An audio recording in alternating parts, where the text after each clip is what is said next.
Hi, welcome to Test Prep Card channel. I am Tanya and today we are going to discuss those 5 traps that students fall into while solving the reading section in SAT exam.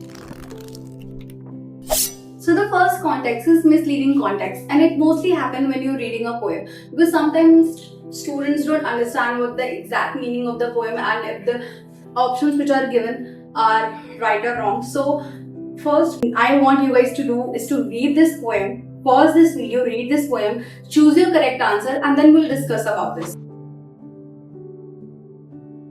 We also provide SAT ebook, so make sure you check out the link in the description.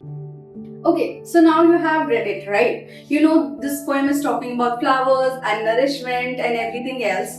So, as you have seen, I have highlighted this line. So, both my tender mind flourish if it's fed with the sweet dew of the fasting spirit. What it does mean that when you look at the option C, it requires proper nourishment in order to thrive.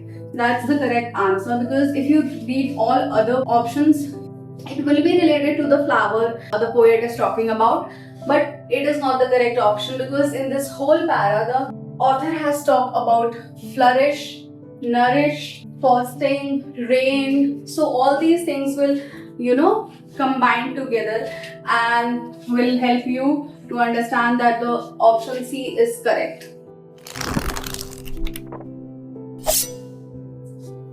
So let's start by talking about trap 2, which is understanding conflicting viewpoints and comparing them critically. It's a trap when both the texts are talking but not agreeing.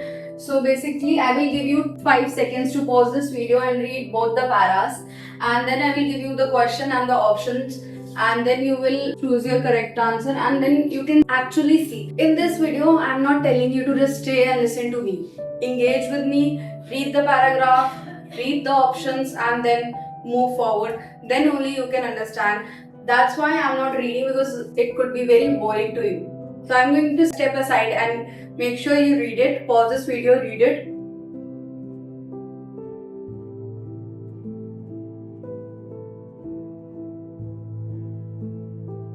So as you have read these two texts, it is about how humans have been evolved, and the first text suggests that human society has been clearly evolved on different stages, and the text 2 suggests that humans are always flexible, decentralized leaders, and they totally understand the season that they used to come up with. So now let's focus on the question which is given here.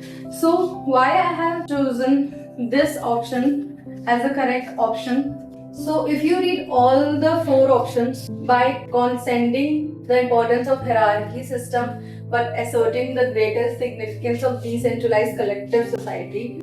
Second, by disputing the idea that development in social structures has followed a linear progression through distinct stages. It is right because in these paragraphs it is discussed that human has progressed in distinct stages. Hierarchy is not a debate. The debate is actually this. By acknowledging the hierarchy role, while nobody is talking about hierarchy role in this para, by challenging the assumption that group of hunters gatherers are among the earliest forms of social creation, nobody is talking about that also. They are talking about how humans have evolved, how they are flexible, and how they have evolved in different stages. So when you read these 2 paragraphs, you might think that option A is right, you might think option C and D is right, but when you actually read it 2 to 3 times, you will understand that the second option is right, because that's what the para needs to tell you and wants to convey to you. Whenever you read anything in English, you have to understand what exactly the whole meaning is. Just focus on the right answer, but what exactly that para says. And that's what the exact trap is. You will have conflicting viewpoints. It will make you compare them critically, or because of that, you will end up choosing wrong answer. Let's move on to the third trap, which is the half right answer. What does it mean by half right answer is when you read a para and in the option only the half part is right but the second part is not right. Let's focus on this paragraph, the example. that I have shared with you. So students, I want you to just pause this video and read this paragraph and the options, and make sure you analyze it very well so that we can discuss about the right answers. So when you read the option, make sure you have that in mind, that you read the option fully. So sometimes what happened, when I used to give paper, I only used to read the starting portion of it and used to think that it is correct. Like, let me tell you, I used to read this and I used to think that this is correct. And it is because I thought that that passage is easy, and that, sometimes you are overconfident and you do these silly mistakes. So make sure you don't do that. So sometimes I used to just read this part and I'm like, yeah, that's what they are talking about. Because in other lines, nobody is talking about founding fathers. So in this line, the first portion is correct, but the second half is wrong. So in this line, the first portion is correct, but the second part is incorrect. They are not talking about rights of women in this.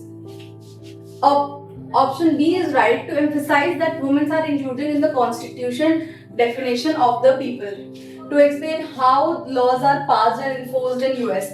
That's to totally down, it is out of context. To show that women are granted the right to vote. They are not talking about women are granted right to vote. There is no context in that. To emphasize that women are included in the constitutional definition of the people. So that's why option C is correct. Let's move on to the fourth trap, which is similar sounding choices. Sometimes what happens when you read a paragraph and you think and you get confused between two. So I will tell you how to choose the right one. But before telling you that, read the para, it's just 3 lines. I'm going to move away, pause this video, read the para, read the question, read the options, and make sure you have 2 options in your mind. So in this, they are talking about Emma, her attitude and how she used to carry herself. So she is timid and hopeful. She is nervous but determined. She is confident and composed. She is cheerful and carefree. People might get confused between she is confident and composed and she is cheerful and carefree. But nobody is talking about how carefree she is. In this para, they have talked about her confidence and how composed she is and how she used to carry herself throughout the village. It's a very small example, but you have to focus on when the big paras are given. I'm telling you this again and again, that you have to read the paras at least 2 to 3 times to make sure you don't take the wrong answer. So ABC is sounding similar in emotion tone. I have written here it might be similar in emotion tone but slightly serious and positive. So that's why it might be sounding similar. A, B, C. So as you have read about it, they're talking about Emma and how she used to carry herself throughout the village. You might be confused between option A, B and C because they are sounding very similar. But what is the correct answer? The correct answer is she was confident and composed. That what the para told you. That's why I'm telling you again and again that you need to make sure you read the para at least twice, because that is important. At least read the para twice. And whenever you get confused in the options, you have to make sure you read the options also. She is timid but hopeful. It is not mentioned that she was timid. It is not mentioned that she is nervous. They have portrayed herself determined in these 2 lines, but that's not what paragraph is. Paragraph is actually telling about how confident she was and composed she was. We also provide SAT ebook, so make sure you check out the link in the description. Let's focus on the last trap, which is irrelevant distractions. Let's talk about irrelevant distractors. Actually, how things, words, lines could be distracting to you while you are solving SAT exam. So just read this para and the lines and tell me what is distracting for you. Mark down what are the things that might be distracting to you.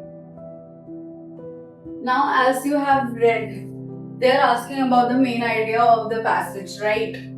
So, are they talking about Pluto discovery that helped astronomers understand more about planetary orbits? Now, here is the thing.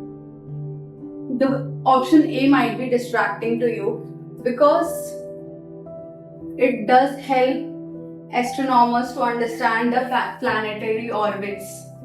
But that's not the correct answer. Why? Because they are asking about again the main passage of the idea, and the main passage of the idea is Pluto's classification as a planet debated for many years before being changed. So that's the actual main idea of this passage, and these are the irrelevant distractions because if you read it and if I haven't highlighted the correct answer, you might some of the students just know that it's option A, but it's not. The correct answer is option C, and it is because that's what indicates the main purpose of this passage. So that were the 5 traps that students do while performing SAT exam. Listen them carefully, write them down, and make sure you don't do or fall into these traps. Subscribe to our channel. We come up with SAT videos every week so that you get updates on the things which are coming up.